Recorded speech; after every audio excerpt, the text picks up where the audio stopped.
இன்னைக்கு மதியானம் கரெக்டாக உன் புருஷன் அஜய் இங்கே இருக்கணும், நான் திரும்பி வரையில இல்லைன்னு வச்சுக்கவேன், நடக்கிறதே வேற அப்படின்னு சொல்லிட்டு போயிடுறாங்க.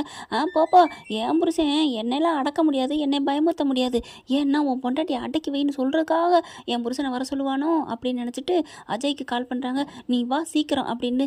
எதுக்கு ராகினி அப்படிங்கல, உன் அண்ணன் உன்னை வர சொன்னார் அப்படிங்கிறாங்க. எதுக்கு வர சொன்னார், என்ன மாதிரி இருந்தார், கோவமாக இருந்தாரா சாந்தமாக இருந்தாரா, நல்லா வந்துடும் அப்படின்னு சொல்லிட்டு, இப்போ வர்றியெல்லாம் இல்லையா அப்படின்னு கேட்குறாங்க. என்ன அஜய், நான் கூப்பிட்றேன் வரமாட்டியா, இல்லை அண்ணன் கோவமாக தான் என்னை அடித்து சட்னி ஆக்கிடுவார் அதனால தான் அப்படிங்கல. சே, இப்படி ஒரு பயந்தாங்கொழியா, நீ வா, எதுக்கு வர சொன்னான்னு எனக்கு தெரியாது, உன்னை வந்து இருக்கணுமா, அப்புறம் நீ இல்லைன்னா நான் சொல்லிடுவேன், நான் சொல்லிட்டேன் விஜய், அவர் வராதுக்கு நான் என்ன பண்ணுவேன்னு, அப்புறம் நீ இருக்கிற இடம் தேடி வந்து அடிப்பார், எனக்கு தேவையா இல்லை உனக்கு தேவையா அப்படிங்கல. இல்லை இல்லை நான் வந்துடுறேன் அப்படி சொல்லிட்டு அறக்க பறக்க ஓடி வந்து அப்படியே வந்துடுறாரு. வந்துட்டு நிற்கிறாரு. எங்கே ராகினி, எங்கள் அண்ணன், உங்கள் அண்ணன் வெளியில் போயிருக்காரு, வருவாராம், வந்தோன்னே பேசிக்க அப்படிங்கிறாங்க. அவர் பார்த்தீங்கன்னா இங்கே காவேரி அம்மா வந்து டைவர்ஸ் கொடுக்குறதுல பேசிடுறாங்க, அந்த பேச்சு. அதுக்கப்புறம் காவேரிட்டையும் போய் பேசிட்டு வராங்க. அதனால என்ன பண்ணுறாங்க, செம்ம கோத்தோட தான் வராங்க. என்ன பண்ண போகிறோன்னு தெரியாமல் பார்த்தோன்னே அஜயை பார்த்தோன்னே செம்ம காண்டாகிறாரு.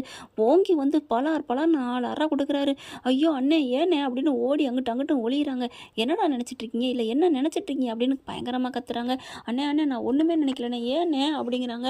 என்ன காரியம் பண்ணியிருக்கிய, என்ன அந்த வெண்ணிலா அவங்க மாமா இவங்களோட உங்கள் அப்பனை சேர்ந்துட்டு கூட்டு செய்தி பண்ணுறீங்களா, ஐயோ அப்படிலாம் இல்லைண்ணே, நீ எனக்கு தெரியும்டா, உன் பொண்டாட்டி உனக்கு வேணுங்கிறக்காக அந்த ஹோமில் இருக்க வெண்ணிலாவை காமிச்சு கொடுத்தது நீ தானே, என் பொண்டாட்டியை காவேரியை டார்ச்சர் பண்ணி அவளை இங்கே கூப்பிட வச்சு அவள் விரல் எடுத்தே அவள் கண்ணில் குத்த வச்சிருக்கீங்களடா அப்படின்னு சொல்லி அடிக்கிறாங்க.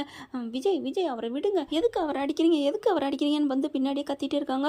அடி பின்னி விடுவேன். இதை வந்து நான் ஏன் தெரியுமா சொல்கிறேன், உங்கள் அப்பா கூட உன் மாமனார் கூட அந்த வெண்ணிலா மாமா கூட சேர்ந்துட்டு ஏதாவது நீ பண்ணேன்னு வைவேன், இது மட்டும் தெரிஞ்சிச்சு அவனை நீ சட்னிடா, இதை சொல்லத்தான் கூப்பிட்டேன். நாளைக்கு என்னமோ எனக்கு வர சொல்லியிருக்காங்க, தாலி கட்ட போகிறாங்களாம், பிளாக்மெயில் பண்ணுறாங்களாம், இதில் உன் தலையீடு ஏதாவது இருக்கா அப்படிங்கிறாங்க. அண்ணே அப்படிலாம் இல்லைண்ணே, அப்படி ஏதாவது இருந்தால் இப்போயே சொல்லிட்டினா உன்னை நான் விட்டுருவேன், தப்பிச்சு போயிடலாம்.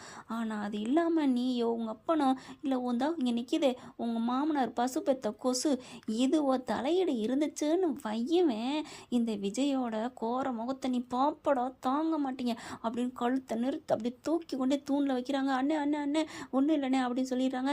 அதுக்கப்புறம் ஓடிப்பாங்கடா அப்படிங்கிறாங்க. 2 பேரும் அலறி அடிச்சுட்டு வெளியில் ஓடுதுங்க.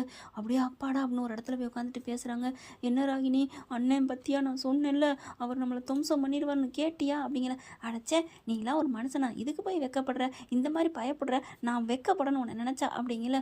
நீ போ, உன்னைய பிடிச்சிருந்தாவில தெரியும், 1/2 நாளில் வாங்கினேன், நீ நான் வாங்கினேன், ஐயோ நான் எதுக்குமே வரல, என்னை ஆளை விடுங்கடா சாமி அப்படிங்கிறாங்க. ஐயோ எங்கே போகிறீங்க, நீங்கள் இல்லாமலா, நான் எங்கள் அப்பன் வந்தாலும் சரி வராட்டும் சரி, நான் டவுன் பஸ் பிடிச்சி ஊரை விட்டே போகிறேன்ப்பா அப்படிங்கிறாங்க. எந்த ஊருக்கு போகிறீங்க, அந்தமானுக்கு, அதுக்கு ஏன் டவுன் பஸ் பிடிக்கிறீங்க அப்படிங்கிறாங்க. அப்படி சொன்னேன்டி பேச்சுக்கு, நான் இந்த ஊரில் இல்லைன்னே, நான் அந்த ஊரை விட்டே போகிறேன் அப்படின்னு ஓடி போய் ஓடுற பஸ்ஸில் ஏதோ ஒரு பஸ்ஸில் ஏறி இந்த பஸ்ஸு எங்கே போய் நிற்கிதோ அங்கே எனக்கு ஒரு டிக்கெட் கொடுங்கன்னு சொல்லி ஓடிடுறாரு. ஐயோ அப்படின்னு ராகினி தலையில் அடிச்சுக்கிறது. ஓகே ஃப்ரெண்ட்ஸ், பார்க்கலாம் என்ன நடக்க போகுதுன்னு. இந்த பதிவு உங்களுக்கு பிடிச்சிருந்துச்சுன்னா அவங்க பொண்ணு எனக்கு எல்லோ லைக்கை போட்டு சப்ஸ்கிரைப் பண்ணிடுங்க. Thank you friends.